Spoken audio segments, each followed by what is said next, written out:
പണ്ടൊക്കെ ഒരു ഞായറാഴ്ച ആകുമ്പോൾ കാറ്റീസൊക്കെ കഴിഞ്ഞ് നമ്മൾ വീട്ടിലേക്ക് തിരിച്ചു വരുന്ന സമയത്ത് മിക്കവാറും നമ്മുടെ വീട്ടിൽ നിന്ന് എന്നും ബീഫിന്റെ മണമായിരിക്കും വരാറില്ല. അന്ന് നമ്മുടെ സൺഡേ സ്പെഷ്യൽ എന്ന് പറയുന്നത് ബീഫും കായിട്ട് വെക്കണതായിരിക്കും. ഇന്നിപ്പോൾ അങ്ങനെ ഞായറാഴ്ച വരെ വെയിറ്റ് ചെയ്യേണ്ട ആവശ്യമൊന്നുമില്ല. പക്ഷെ നമ്മൾ പൊതുവെ ഇപ്പോൾ കുറച്ച് പ്രായമൊക്കെ കൂടി വരുന്നതുകൊണ്ട് നമ്മൾ ബീഫ് വാങ്ങിക്കൽ അങ്ങനെ അധികമില്ല. ചിക്കനും മീനായിരിക്കും നമ്മൾ കൂടുതൽ ഇപ്പോൾ വാങ്ങിക്കാറുള്ളത്. അപ്പോൾ ഇന്നൊന്ന് ബീഫ് വാങ്ങിച്ചിട്ടുണ്ടായിരുന്നു. അപ്പോൾ സാധാരണ നമ്മളിങ്ങനെ ബീഫും കായിട്ടിട്ട് വെക്കാറാണ് ഉള്ളത്. പക്ഷെ ഇപ്രാവശ്യം നമ്മൾ നമ്മുടെ ഗോദ സിനിമയിലെ ടോവിനോന്റെ ഒരു ബീഫ് റെസിപ്പി ഉണ്ടല്ലോ, അപ്പോൾ അതുപോലെ ഒന്ന് വെക്കാമെന്ന് വിചാരിച്ചു. ഒരുവിധം അതുപോലെയാണ് വെക്കണമെന്നുണ്ടെങ്കിലും കുറച്ച് നമ്മുടേതായ മാറ്റങ്ങളൊക്കെ വരുത്തിയിട്ടുണ്ട്. അപ്പോൾ അതിലേക്ക് ആവശ്യത്തിനായിട്ടുള്ള കഷ്ണങ്ങൾ കുറച്ചൊരു 2 സവാള ഞാൻ ഇതുപോലെ അരിഞ്ഞിട്ടുണ്ട്. പിന്നെ 2-3 പച്ചമുളക്, അതുപോലെ ഇഞ്ചി വെളുത്തുള്ളി ചതച്ച് വെച്ചിട്ടുണ്ട് കേട്ടോ. പേസ്റ്റ് വേണമെങ്കിൽ എടുക്കാം, പക്ഷെ ഞാനിങ്ങനെ നമ്മളത് നന്നാക്കി ചതച്ച് വെച്ചു. ഞാൻ കൂടി ഒരുമിച്ച് കുക്കറിലേക്ക് ഇട്ട് നമുക്ക് വേവിച്ചെടുക്കാം. പണിയും കുറച്ചും കൂടി നമുക്ക് എളുപ്പമാണ്. അങ്ങനെ നന്നായി കഴുകിയ ബീഫ് അതിലേക്ക് ആദ്യം ഇട്ടു. പിന്നെ അതിലേക്ക് നമ്മുടെ സ്ഥിരം പൊടികളായിട്ടുള്ള മുളക് പൊടി, മല്ലിപ്പൊടി, ഉപ്പ്, മഞ്ഞൾപ്പൊടി, കുരുമുളക് പൊടിയും കൂടി ചേർത്തിട്ടുണ്ട്. പിന്നെ മല്ലിപ്പൊടിയാണ് കുറച്ചധികം, അതൊരു 2 ടീസ്പൂൺ ഇട്ടിട്ടുണ്ട്. കുറച്ചൊരു തിക്കായിട്ടുള്ള ഒരു ഗ്രേവി ഒക്കെ നമുക്ക് വേണമല്ലോ. പിന്നെ നമ്മൾ അരിഞ്ഞു വെച്ചിട്ടുണ്ടായിരുന്ന സവാളയും ഇഞ്ചി വെളുത്തുള്ളി ചതച്ചിട്ടുണ്ടായിരുന്നതും കുറച്ച് വേപ്പിൻ്റെ ഇല കൂടി ഇട്ടതിന് ശേഷം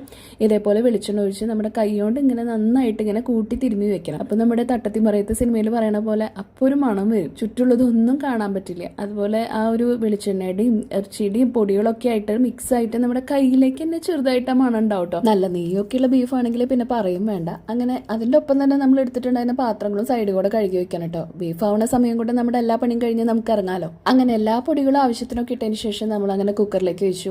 കുക്കറിലേക്ക് നമ്മൾ ആദ്യം തന്നെ ഇട്ടിട്ടുണ്ടായിരുന്നല്ലോ. കുക്കറിലേക്കല്ല, നമ്മളിങ്ങനെ അടുപ്പത്തേക്ക് അതിങ്ങനെ ഓണാക്കി വെച്ചു എന്നാണ് ഞാൻ ഉദ്ദേശിച്ചത്. അങ്ങനെ സിമ്മിലിട്ടതിന് ശേഷം ഒരു 15 മിനിറ്റ് ആയപ്പോഴേക്കും പിന്നെ ഞാനത് തുറന്നിട്ട് ബീഫിന്റെ ഒരു കഷ്ണം കഴിച്ചു നോക്കിയപ്പോൾ കറക്റ്റ് വേവ് ആയിട്ടുണ്ടായിരുന്നു. രാത്രി ആയപ്പോൾ ബീഫ് കറിയുള്ളപ്പോൾ പിന്നെ പൊറോട്ട ഇല്ലാതെ എന്താ ആഘോഷം. അപ്പൊ ഈവനിങ് ഒക്കെ ആയപ്പോൾ പിന്നെ പൊറോട്ട ഉണ്ടായിരുന്നു കേട്ടോ. അങ്ങനെ നല്ല ചൂട് പൊറോട്ടയും വാങ്ങിച്ചിട്ടുണ്ടായിരുന്നു. അങ്ങനെ നല്ല പൊറോട്ടയിൽ ഇങ്ങനെ മുരിഞ്ഞൊരു ചെറിയൊരു കഷ്ണം ഇങ്ങനെ കൈകൊണ്ട് ഇങ്ങനെ എടുത്തിട്ട് പിന്നെ ബീഫിന്റെ നല്ല ചാറും ഒരു ചെറിയൊരു കഷ്ണം ബീഫും അതിൽ വെച്ചിട്ട് ഇതേപോലെ ഇങ്ങനെ കഴിക്കുമ്പോണ്ടല്ലോ, ഇതേപോലെ കഴിക്കാനുള്ള ഒരു കൊതി തോന്നിയപ്പോഴാണല്ലോ നമ്മൾ ബീഫ് വാങ്ങിച്ചിട്ടുണ്ടായിരുന്നതും. പൊതുവേ നമ്മളെപ്പോഴും ബീഫിൽ കായോ അല്ലെങ്കിൽ ഉരുളക്കിഴങ്ങ് അങ്ങനെ എന്തെങ്കിലും കഷ്ണം ഇട്ടിട്ടാണ് നമ്മൾ വെക്കാറുള്ളത്. അങ്ങനെ ഇന്ന് നമ്മളൊരു ചെറിയൊരു സിമ്പിൾ ബീഫ് റോസ്റ്റ് ആണ് ഉണ്ടാക്കിയിട്ടുണ്ടായിരുന്നത്. ഏറ്റവും ലാസ്റ്റ് അതിലേക്ക് നമ്മൾ കുറച്ച് ഗരം മസാലയും കൂടി ഇട്ട് കൊടുക്കുന്നുണ്ട് കേട്ടോ.